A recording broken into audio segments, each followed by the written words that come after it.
Hello, listeners, and welcome back to the Digestible Podcast, where we give you all the health and wellness information you need in an amount of time that your busy day can handle, and we make it easily digestible. I'm Stacy, here with my sister Melissa, and today we have Julia Johnson of Fame. Everyone loved her on our earlier episodes, but she is coming back to answer some more questions for us. I feel like she was able to help affect a lot of change with how we, Missy and I, and a lot of our listeners shop for their animal meat products. And now she's going to help us figure out where we can go eat out. Yes, thank goodness. And order home. I mean, We talked about that too. We did well, you'll listen and find out. But yeah, so we have Julia Johnson back. And for our listeners, as a reminder, actually, Julia Johnson is now the head of corporate and public policy at Compassion in World Farming. And just as a reminder, Compassion in World Farming demands better animal welfare from top food companies. They contest deceptive food labels for consumers and fight for a more sustainable future for our children. Their campaigns are grounded in sound science and encompass the full scope of the challenges facing our food system, from animal suffering to environmental destruction, social injustice to public health threats. So we're really thrilled to have her back, and we're glad to share more of her knowledge with our listeners, with all of you today, and we hope you enjoy this episode with Julia. Enjoy! Julia Johnson, welcome back to the podcast. Thanks, Melissa. Thanks, Stacy, for having me. I'm excited to keep chatting about food. We're so excited. Yeah, we're so excited to have you back. You were such a listener favorite, and I think you really affected a lot of the ways that our listeners do their shopping, and people still talk about it today, and I think it affected the way we do our shopping. So it was so great to have the opportunity to bring you back and ask you some new questions. Yeah, happy to help. There's always more questions. For sure. Well, so the first two episodes we did with you, we talked about how to shop for chicken and eggs, and then we did beef, pork, and fish in the second episode. So when we go to the grocery store, we can identify meat that comes from farms that raise their animals humanely, and that was really helpful. We talked about the connection that we can make to our health when we know animals are raised healthier and happier. But today we thought we would talk to you about, because we can't always cook at home, I think a lot of us, and we often will, to give ourselves a break, we'll order in, or as a treat to ourselves, we'll eat out. So we thought we'd come back around to you and see if you could guide us on how we can identify restaurants that are doing things right as far as sourcing their meat and dairy and eggs and all that from farms that raise their animals humanely. Yes. Happy to talk about it. And it will probably get nuanced because a lot of companies are doing really good things with one product, but not with others. So it really depends on what you're hoping to consume when you go out. So we'll try and navigate that together. Yeah. Yeah, anything will help. Okay. Mm-hmm. All right, sounds good. Okay, where should we start? Where's a good place to start? Fast food, sure, because all of us do it. We like, our kids like the McDonald's.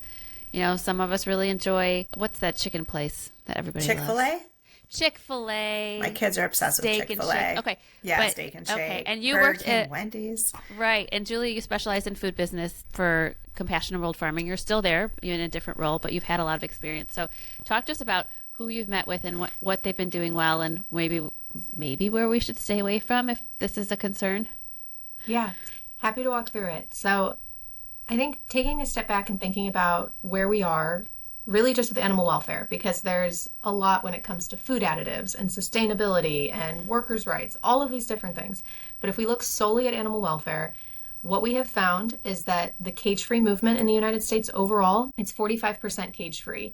So that means that birds that are raised for the purpose of rearing eggs, and we can get into the nuances between a meat chicken and a laying hen chicken again, but really looking at the laying hens specifically, the marketplace is at about 45% cage-free. So that means that when you go out, specifically at fast food restaurants, their breakfast items tend to be a little bit better because it's just more available. So for example, the largest fast food chain that we know, McDonald's, they actually came in early with their cage-free commitment, and they're 100% cage-free on their eggs. So that's really Wow, great. go Thinking about the McDonald's. animal Okay. welfare. Now, when it comes to the other items on their menu, maybe when you transition to lunch, it might not be so great because they haven't really done a lot when it comes to the animals that are raised for chicken meat. So the broiler chicken industry, there really isn't a lot when it comes to animal welfare from a brand like that. So this is where it gets really complicated and a little nuanced, but it depends on really what your values are, when you're going out, why you're going out. And I would also say too, thinking about kind of the eating experience, if we're going through like a drive-through or a fast food, I would say probably the cleanest might be a Panera. They're doing a lot of good work when it comes to the cage-free eggs. They've done work also with crate-free pork or just transitioning away from gestation crates to more grouped house settings for those mama pigs or sows.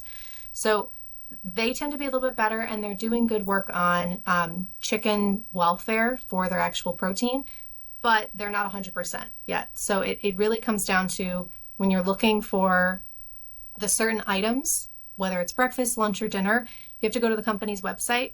And if they have a lot of information, that tends to be a good sign. If they don't have a lot of clear information, then that's an opportunity for you to email them and say, I care about animal welfare. How do you treat your chickens? How do you treat your cows? How do you treat your pigs? And the more that you start asking them questions, that's when they start paying attention. Because if the big pushback we get all the time is, well, our customers aren't asking for this. And sometimes there's a disconnect between the customer service side and the procurement people that we talk to. But ultimately, if we can create that kind of momentum from the consumer, which is what we saw with cage-free eggs, that's why the market has accelerated so much, that's what's really going to create change and create more transparency. So fast food is really challenging, especially because it's very much burgers and chicken. And those tend to be, especially with chicken, with the number of animals raised for meat in the United States, they tend to be really kind of left behind when it comes to animal welfare. So I don't really eat chicken when I go out, or pork. That's something that I don't eat. If I do eat an animal protein when I go out, it tends to be beef. And that really is more for an animal welfare point of view, because the reality is those animals live outside their entire life.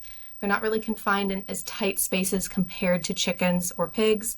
There's issues with antibiotics and hormones, of course, but if you have to go out and eat, that's something that I tend to do is say, okay, you know, the 80-20 rule that I think I talked about last time, it's like, Yeah, I love it. you can't be perfect 100% of the time. So this is a 20% opportunity where I'm going to have a burger and fries because we're in a social setting, have a beer, relax with friends. And you don't want to be so legalistic if those are the only options. So that's tend to how I approach it.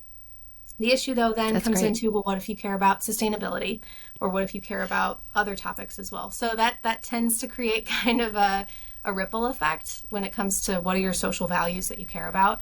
But thinking solely about animal welfare, that tends to be, if I have to eat an animal protein, that tends to be where I default. The best solution, though, I would say, is to default veg and to have a veggie burger or to have a pasta or something like that where you just eliminate the animal product completely. And that also creates consumer demand, because 10, 15 years ago, we didn't see those kinds of options on menus. And now we're starting to see it much more for dietary reasons as well as ethical reasons too. So that also is something I would recommend really as a first step. If there isn't that option, then I tend to go for beef, just from the animal welfare ethical point of view. But again, I like that. I hadn't Yeah, thought about that way. me either. Me either. Yeah. Okay, that's good to know. I hadn't thought about that. What Yeah. about I have a couple other ones that I want to Me know if too. you know about. Chipotle, I hear, does pretty well with some of that stuff. What Yeah, have you so heard they've done about good work. Chipotle? Yeah, historically, you know, their slogan for a really long time was all about food with integrity. I think they've changed that a bit, and that might be maybe because of the need for their sourcing. But I would say historically, when my husband and I are driving on a road trip, that tends to be where we go, because you can build your own food and your own bowl, and you can really pick and choose what you want to put in there. Their largest protein seller is chicken, and just this past year, they actually removed their animal welfare commitment for chicken. So it's pretty unfortunate to hear. No. Yeah. They were moving forward on a lot of good things, and then they pretty much revoked it. So we're trying to work with them. We're trying to get them back on board. But right now, my understanding with their sourcing is that they do good work with pork. So they're, I don't know if they're 100% crate free or if they're group housed, but that's still eliminating the use, that time in gestation crates. And then for their beef, they also have the no hormones and no antibiotics, which is important. So thinking about, you know, what would you eat? I tend to get a steak bowl if I'm going to get something like that at Chipotle, or I do like a veggie bowl. And what's nice about the veggie items is that you get free guacamole when you go to Chipotle. It's not bad.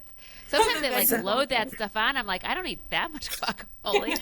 My goodness. So wait, that's so when a usually what I do. company, so when a company removes that, that is usually financially driven, I assume, that it just became too expensive.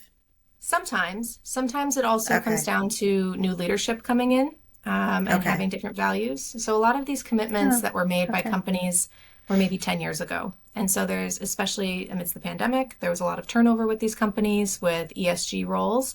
And so they really haven't had the same ethos as much. And so for us, we've had to re-educate them. We've had to help them understand the why behind this. But with that, and with, I think there was a real concern not only around pricing, but also availability and supply readiness amidst the pandemic. And there Okay. was so much Right. confusion. There was lack of supply, all of these things. So it really came into, well, we just need chicken on the shelf. We just need these products. Right. And that is really what came to be. So we're trying to show them too Okay. that when you source more humane products, it actually creates more supply chain resiliency, because a sick animal is going to cause problems. But if you have a more healthy animal in on farm, and it helps the farmers as well, that creates more resiliency within your supply chain. So it may cost more at the beginning, depending on the product, but it creates more stability. So we're trying to work on the business side of that, but it can be really challenging. So it comes down to price, Sure. availability, and then really, if consumers aren't asking for it, then they're not going to They're really not pay as much motivated. attention.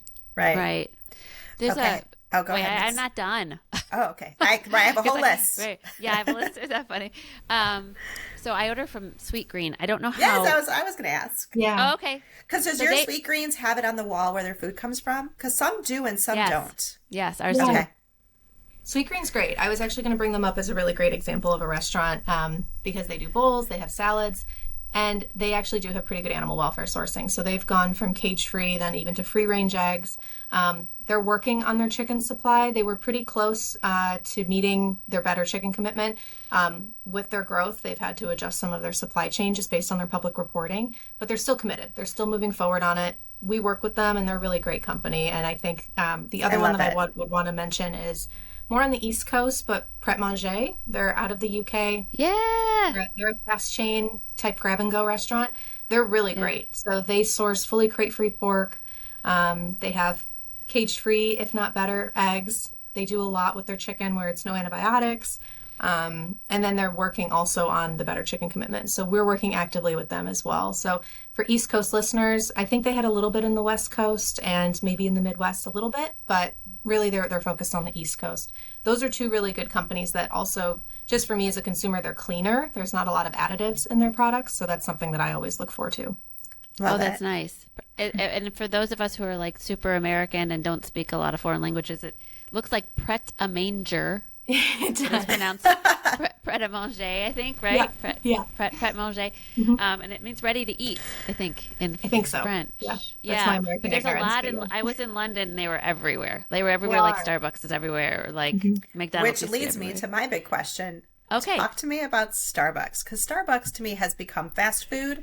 And so, like, I don't do fast food usually. Sweet Greens to me isn't fast food. I will get Sweet Greens. But if I, like, have missed breakfast or I'm in a hurry and I'm going to get an iced tea or a chai, like, I'm getting egg bites. Like, that's my Yeah. version of fast food. Talk to me about Starbucks food. That's what I get too. I love their egg bites. They're Okay. great. Okay, good. They're great. So what's challenging too with the restaurant sector is that there's own brand or company branded owned restaurants, but then there's also franchise. So Starbucks is a good example where they're reporting 100% cage free for the stores that they own. But if you and I Okay. were to open up a franchise, we may not necessarily align with those sourcing standards, but it's still under the Starbucks Interesting. brand. So it gets really nuanced and complicated. But what I tend to see is that if it is cage free, it'll say it on the menu. So you'll see even those grab and go packs in the Starbucks shelf right in Yeah, the front. It says Right. cage free eggs specifically on that. So that from an animal welfare point of view, you can feel good about that because they've put in the effort to put that marketing label in there. So it just depends. Okay. But they've done good work with eggs overall. They have done good work with pork. With chicken, it's still on the fence. We haven't fully seen them implement it, which Okay. there's a small amount of their products have chicken. So to me, it would be an easy implementation, but we're dealing with the powers that be. So Okay. working with So I them. can still go to Starbucks and feel That's what I okay. eat. Yeah. Okay, Good. Right. good. Well, if you'll eat Okay. it, then I feel good about it. Yeah. Right. It's like, what is Yeah. it? The Julia test. Does it pass Yeah. the Julia test? Right, the Julia test. That's what we'll start calling it. Yes. Yeah, I love Yes. that. I love that. What about restaurants like Subway or Jimmy Subway, John's? Because I know a lot of people, Jersey Yeah. my kids love Mike's. those. Jersey Mike's. yeah. A Hot lot of belly. those sandwich places don't have anything with animal welfare, really. Subway was doing things.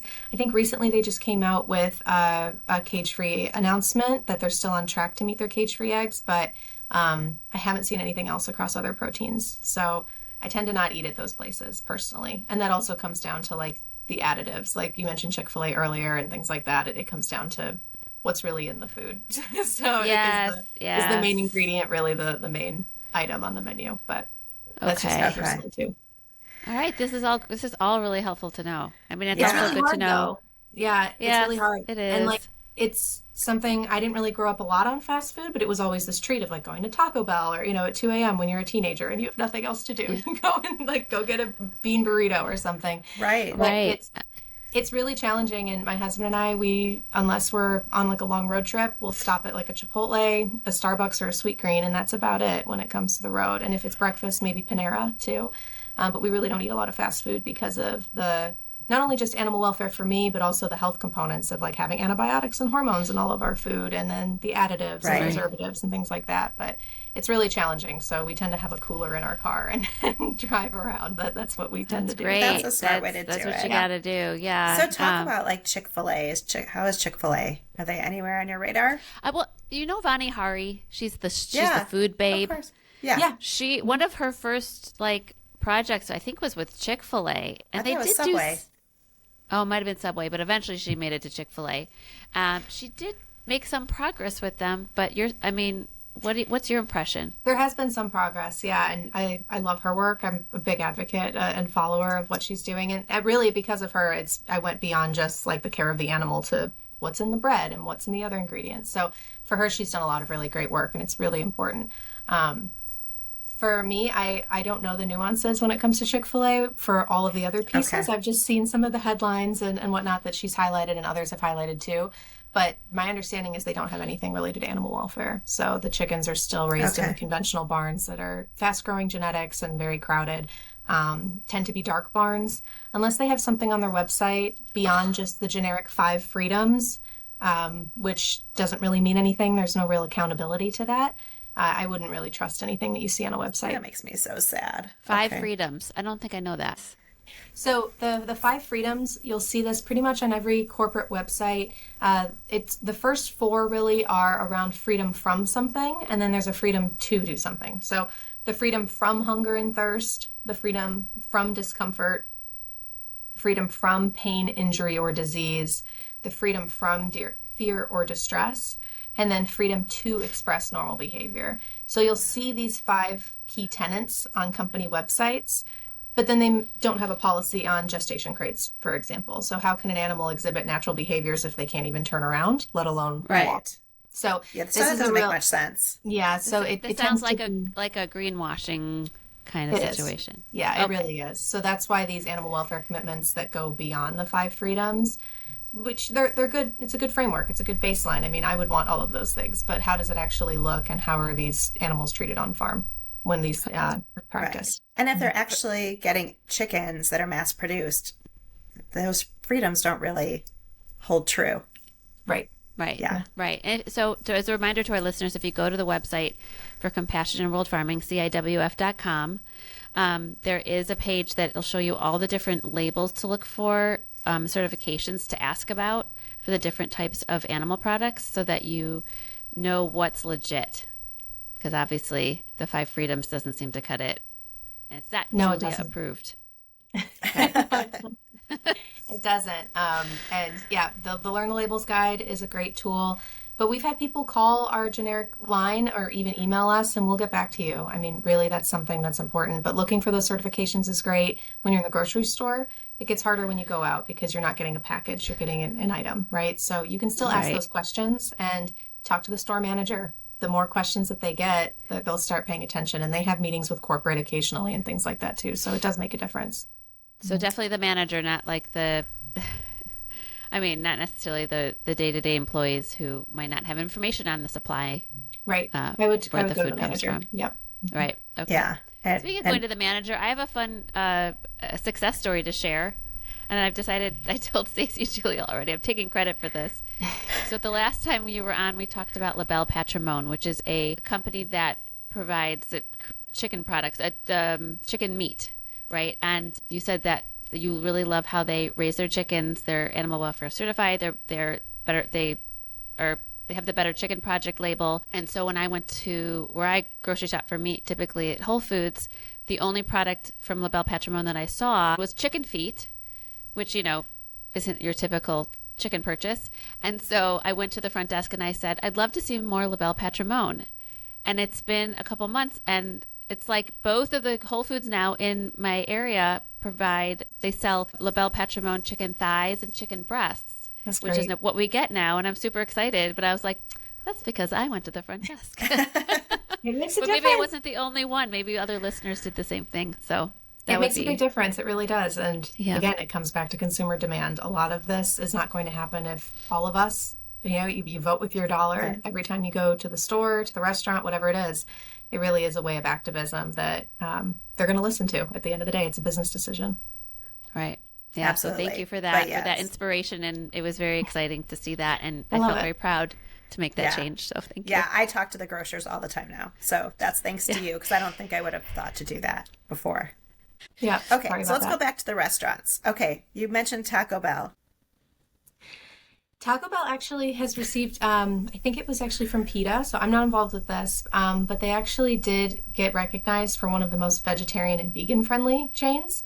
And actually, that's something I've experienced. When you go in, you can go to the kiosk, and they actually have a default for vegetarian or vegan, and you can filter through all the items. So I've actually done that on road trips Wow. too. So yeah, it's actually pretty great for someone who That's wants great. Oh, okay. So to get something quickly. Yeah, but eat vegetarian. if you love Taco Bell, and you don't want to give up your Taco Bell, you don't have to, but maybe consider the vegetarian and the vegan options.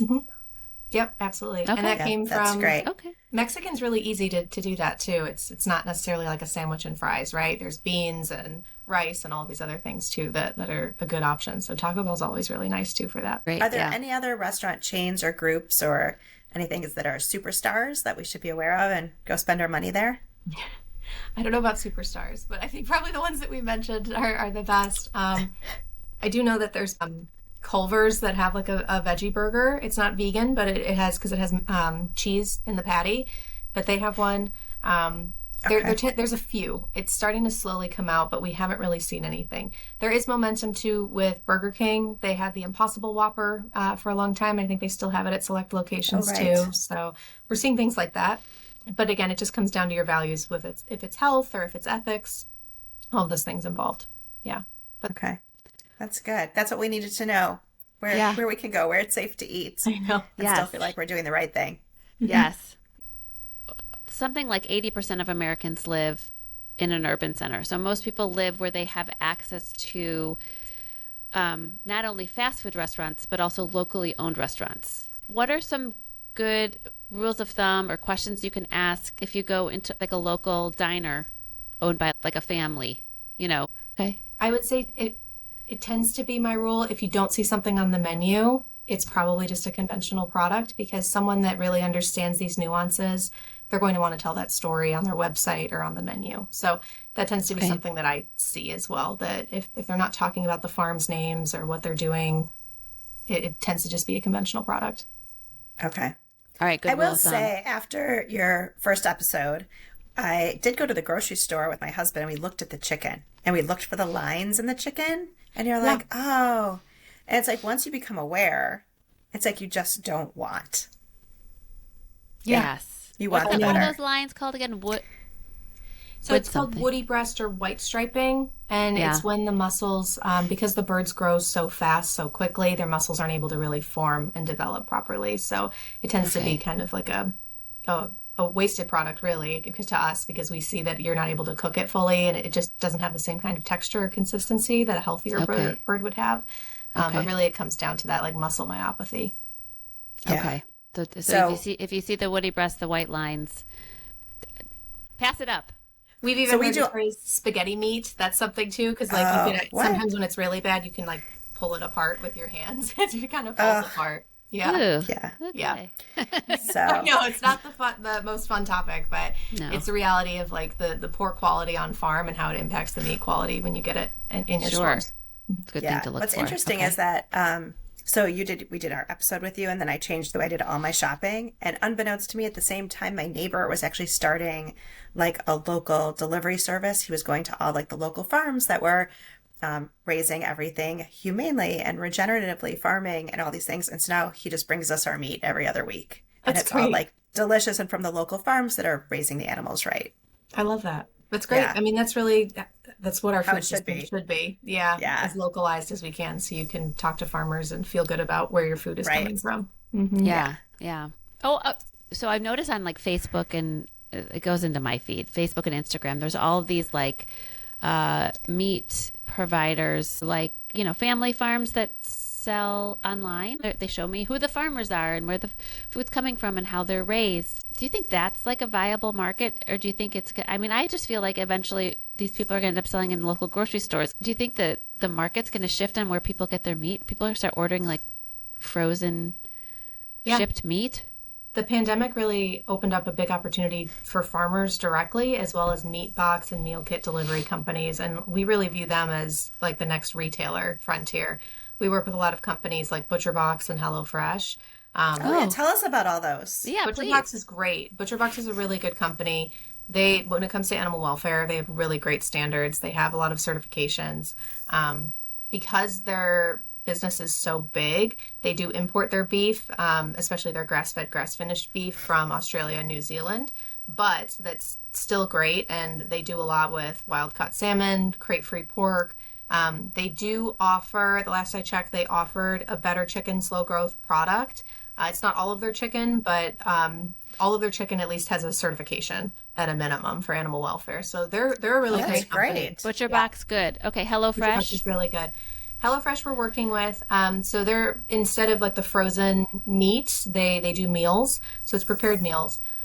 They have cage-free eggs. They don't have a lot of eggs as a meal kit company, but they do have cage-free eggs. We're working with them on their chicken welfare. So they have a commitment. They haven't fully implemented it, but we're working with them on that. And then my understanding is with pork that they have, for states that require animal welfare, like California, they're compliant, but it's not overall across their entire supply chain. So we're trying to get them to make it company-wide, but right now it's just specific to where those states are. But I would say, especially with farmers like White Oak Pastures, I believe I mentioned on the last call, their e-commerce completely took off, and they actually needed to pull products and decided to not pursue retailer relationships because their e-commerce was so big. And it was during the pandemic that people saw the problems with conventional agriculture products, and they started wanting to support farmers directly. So e-commerce is great, and it's a great way for you to talk to the farmers directly, or, because it's a smaller team, you can ask them questions, and they are doing this because they want to tell the story. So that I would say ButcherBox is great. That's more of a company than a farm directly. But there's brands like White Oak Pastures that have the e-commerce that is really great for people to get to know them. Okay. Okay. Great. I like it. It's another option. Yes, for sure. It's definitely another way people eat. So, and feed their families. So, Yeah. okay, and great. Like Thrive Market and Hungry Root, those are two other like online retailers where you can buy other products. They have good sourcing standards. They haven't implemented all of them, but they have good commitments towards them too. But they do a lot with cleaner, healthier products, and they're also like very customizable. So we tend to like those, especially during different seasons of life. It's really helpful just to, you pick what you want and it comes in a few days, and it's really easy. It kind of is like a mental load off our minds to make sure these things, and it's nice too because they give you recipes and like they'll give you new things to try, which is really nice too. So even with Hungry Root, they have good sourcing, but I default a lot of like vegetarian and vegan options, and it helps me think differently about how I'm cooking in the kitchen too, like trying how to cook eggplant parmesan at home, like things like that I didn't really know how to cook until they gave me the guide. So things like that too that are nice with those kinds of companies. Okay, so you like Thrive Market. I considered using it a few times, but they're like, you have to pay $5 just to look and see what we have. It's like, I know that's only $5, but I'm just not ready to commit. I don't know. So, but again, you got to ask them for some of these things. Like they have a commitment for the Better Chicken commitment, but they haven't implemented it yet. So you have to keep messaging them. And talking about it. Okay, good to know. Things like that. Right. It does, Okay, before we yeah. go, I have one more question actually that I should have asked before. So when you go to a really nice restaurant and it's, the menu tells you like where the steak has come from and that it's Scottish salmon or it's like Atlantic, like they have some information there, but it doesn't always give you all the details. I mean, and the food is delicious if we just eat it. Well, for me, it's frustrating because it'll say something like USDA grade beef, or it'll say, Kansas grown or something like that. But that's just a grading system based on like Right. the cut of the product. It doesn't actually mean anything with claims. So it's hard for me to justify a $50 to $70 steak on something that is just from a feedlot. Doesn't mean I don't do it. Occasionally I will, but it's one of those things it comes back to asking them and saying, well, do you offer any grass-fed beef? And I know the Capitol Grill had products for a while that had like a grass-fed item. So it slowly starts to happen if you keep asking for it. But for me, if I'm going to pay a premium, I want it to be a premium product, not just a conventional product that's marked up because you're in a nice setting with a white tablecloth. So Okay. again, 80/20, it depends on the environment. If you're going out for a birthday party, with your grandparents, it's 1 to 2 times a year. It's not a big deal, but ask Right. the questions. Like really, even if you go up to use the restroom and talk to the manager, so it's not in front of your whole family if that's uncomfortable. Right. But that does Yeah. make a difference because you start sure. seeing these lines like they'll have the conventional products with the USDA grade or the Black Angus. All of this tends to just be commonplace with production, especially with Right. beef. But if you see grass fed or grass finished, they're starting to pay attention a little bit, and they're measuring, how many people are buying this. Is this really worth keeping on the menu? Things like that. So it makes a Right. difference slowly but surely. But it's hard to justify going out every week potentially to a nice steakhouse and spending that kind of money on a conventional Right. product. It can be hard. So you mentioned Capitol Yeah. Grill has done some things. Are there any other of like the nicer restaurants that you guys work with that have done I good haven't seen things? too much. No, Okay. I haven't seen too much with steakhouses. Okay. But that's Good a to good know. opportunity from my point of view. They have chicken that might be $40 on the menu. It shouldn't be a conventional product. This is a great opportunity for them Right. to have an heirloom or a heritage bred, slow growth, like talking about the story behind Right. it. Yeah. Ask those questions, especially Right. at steakhouses. And even if the Oh, answer is no, they're noting that you're asking it. So you might go ahead and be like, fine, I'll eat this Yeah. steak, even though it's not grass fed. But I asked, and so now they're making that note, for next time. I remember the question I was going to ask you. Sorry, Julia. Julia's probably like, I gotta go. No, I'm fine. Okay, good. Why is it that like the grass-fed, pasture-raised lamb and sometimes the beef is coming from places like New Zealand and Australia? Because it's got to cost money to ship it. Do we just not have the suppliers here in this country? What's up with that? Yeah, from the volume supply, it's crazy to think that it's actually cheaper to import it from those countries than it is to support the American producers doing it. Sad. It really is, but they just have the volume and the capacity because of the system in place in those countries. So, like when you go to a grocery store and you see a grass-fed beef or filet, it probably, if you can flip it over, it probably will say like product of New Zealand or Australia. Again, it Or doesn't mean that Argentina is a big one. Argentina, right? yeah. So again, it doesn't mean that it's a bad product. It just means that it's being imported. So Yeah. I think it kind of comes into what are your values and how do you want to combine them. For me, it's animal welfare and supporting American farmers as much as I can. Right. So Right. that's where like the e-commerce comes in. And there are some grocery stores that pull in local products. Like I know Publix now, which they're more in the southern southeast part of the U.S. They have White Oak Pastures products. So it's not just e-commerce. You can also get like ground beef from them. And they also have another good brand is Thousand Hills Cattle. They tend to have really good products that are focused on American soil. So it comes back Yeah. to those certifications around animal welfare, but also the American Grass-Fed Association. They only audit when there's hooves on the ground, and then they can get that seal. So just comes down to demand and supply, really. But if we can start asking for American grass-finished, pasture-raised products, they'll start paying attention to it. It would be nice. It comes down just to seems like supply. the system's kind of out of whack. Like we're providing subsidies for farmers here, but we're buying meat from other countries. Yeah. I know it's not one equals the other because the subsidies are going to a lot of the grain farmers, but still, it just seems like, can we just get this right? It's broken. Far- It's so broken. American farmers all can connected. Yeah, earn a it really living. is all connected because the corn and soy is going into the feedlots, so like it's all Yeah. connected. Yeah. It doesn't make much sense, but this is where knowing your farmer, asking these questions, and really also there's legislative initiatives too of contacting your representatives and the people in Congress whenever something comes up to ask for these things for clearer labeling, whether it's country of origin labeling or product of the USA. All of these things make a really big difference. Yeah. Okay. Julia, as we remember, we like to ask our guests 2 questions. The first one is, if you could give our listeners one takeaway from today, one to do that they can do in their lives, what would it, related to the topic today, what would it be? I think for me, it would be ask the manager where they're getting their products from and what animal welfare standards they have. Because if they don't hear from customers, they're not going to pay attention. So even if you know that they have cage-free eggs, celebrate them that they have it. Talk to the manager and say, I'm really glad that you have this. If you don't see something on their website or their labeling, ask the question. And you're not alone in this. Most people really are asking these questions. It's just we're not all doing it at the same time, so it might feel a little uncomfortable. But ask them questions. It really does make a difference, and they report back to headquarters on what people are asking for. That's how menus are created. That's how items are created. There's a whole team involved in all of this when it comes to customer feedback. So I would definitely say ask these questions and be the squeaky wheel. Great. Thanks. Missy already is the squeaky wheel, apparently. Yay. I'll do it more. That's great. Yeah. All right, Julie, I know you've answered this question before. Here at the Digestible Podcast, we like to say, don't panic, just pivot. Would you be willing to share a pivot that you've made in your life or a change that you're proud of?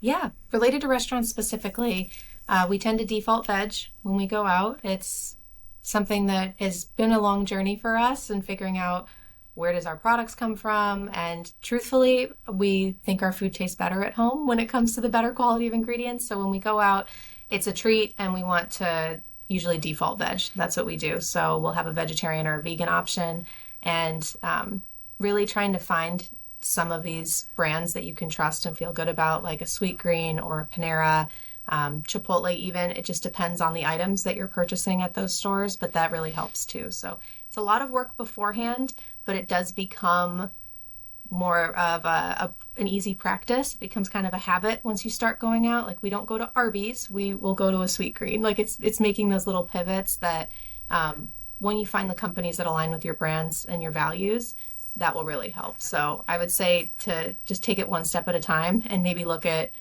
just cage-free eggs and then support those companies, or just look at, grass-fed beef, things like that. So kind of take it slow. Realize that you can probably cook something much better at home and know where the products come from. But if you do need to go out, I think really kind of going step by step is really helpful. So it's not just an all or nothing, unless you're motivated to do that. But the reality is it's a journey and it takes time to really transition these things. Right. Good tip. Thanks for that. Thank Julia. you so much for your time. It's been so great. We love having you on. You're so easy to talk to and you're so fascinating. Like, there's so much that we need to know that we don't know. People like what you share, so we appreciate that a lot. It's a spider web, and it's intentionally so that it's, hidden behind the scenes. It's not unintentional with what Big Ag has done. So this is why platforms like this are really important, because we can have more free conversations and talk about these things and really get to the root of it. So thank you for having me on. I'm always happy to talk about it. And if there's questions that come up from followers or from you all, just let me know. We can always have a Q&A afterwards and go through that too. That'd be great. Thanks so much, Julia. We appreciate you. Thank you for listening to the Digestible Podcast with our returning guest, Julia Johnson from Compassion in World Farming. Please share us with others. It's the best compliment you can give us. If you have any questions or comments, you can email us at info@digestiblestrategies.com. We look forward to hearing from you. And remember, don't panic, just pivot. The content shared on this podcast is for informational and entertainment purposes only. We are not medical professionals, and the views expressed here are not intended to diagnose, treat, or cure any health conditions. Always consult with a qualified healthcare provider before making any health-related decisions.